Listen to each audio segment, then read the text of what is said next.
موقف أثّر فيّا. كنت باخد عزا بتاع خالي الله يرحمه ويسامحه، ادعوا له بالرحمة. فواقف في الصف باخد العزا.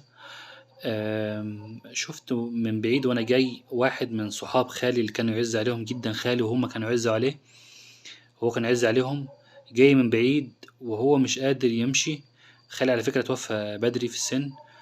وهو مش قادر يمشي صاحبه، وطبعًا كان صاحبه ده كان تعبان رجليه كانت واجعاه، فهو لازم يعني لازم أصَرّ إن هو ييجي يعزّي خالي.